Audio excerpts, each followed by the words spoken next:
Սպերջենի աստվածաշնչյան ընթերցանություն ամեն երեկո, մարտի 5 Ասա իմ անձին, որ քո փրկությունը ես եմ, Սաղմոս 35-րդ գլուխ 3-րդ խոսք Ինչ է սովորեցնում մեզ այս քաղցր աղոթքը, թող սա իմ երեկոյան աղոթքը լինի, բայց նախ թող այն ուսանելի խորհրդածության նյութ դառնա ինձ համար,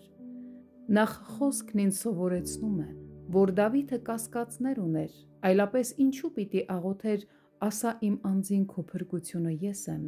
եթե վախերն ու կասկածները երբեմն չհամակեին նրան։ Ուրեմն թող ես քաջալերվեմ, որովհետև միակ Սուրբը չեմ, որ ստիպված եմ խոստովանել հավատքիս տկարությունը։ Եթե Դավիթն անգամ կասկածում էր, կարիք չկա եզրակացնելու, որ ես քրիստոնյա չեմ, որովհետև կասկածներ ունեմ։ Խոսքն ինձ հուշում է, որ Դավիթը հանգիստ չէր գտնում, քանի դեռ վախեր և կասկածներ ուներ, ուստի անմիջապես դիմում է շնորհած աթոռին, որպեսզի վստահություն ստանա, որը նրա համար ավելի թանկ էր, քան մաքուր ոսկին։ Ես էլ պիտի ձգտեմ պահպանել այն հարատև վստահությունը, որ ընդունված եմ այն սիրելիով, բայց երբ նրա սերը դադարի իմ հոգու մեջ լցվել, ինձանում ուրախության ոչ մի նշույլ չի մնա, երբ իմ փեսան գնա ինձանից, իմ անձը ծոմ կպահի։ Խոսքը նաև սովորեցնում է, որ Դավիթը գիտեր որտեղից ձեռք բերել կորցրած վստահությունը, նա աղոթքով գնաց իր Աստծո մոտ և աղաղակեց. ասա իմ անձին, քո փրկությունը ես եմ։ Ես պիտի Աստծո հետ հաճախակի մենակ մնամ, եթե ցանկանում եմ պարզորոշ զգալ Տեր Հիսուսի սերը, թե դադարեն աղոթքները, հավատքիս աչքը շուտով կպղտորվի,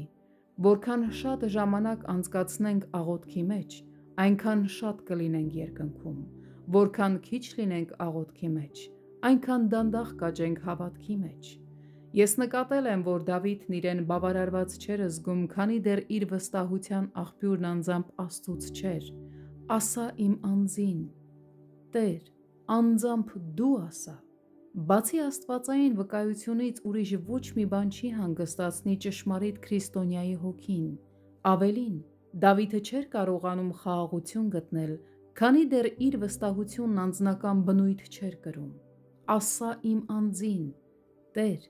եթե դու այդ ասես բոլոր սրբերին, միևնույն է, դա ոչ մի նշանակություն չի ունենա, քանի դեռ դու այդ չես ասել իմ անձին։ Տեր, ես մեղանչել եմ, ես արժանի չեմ քո ժպիտին, ես հազիվ եմ համարձակվում խնդրել քեզ, բայց օ ասա ինձ, հենց իմ անձին քո փրկությունը ես եմ։ Թույլ տուր հիմա իրապես և հստակորեն զգամ,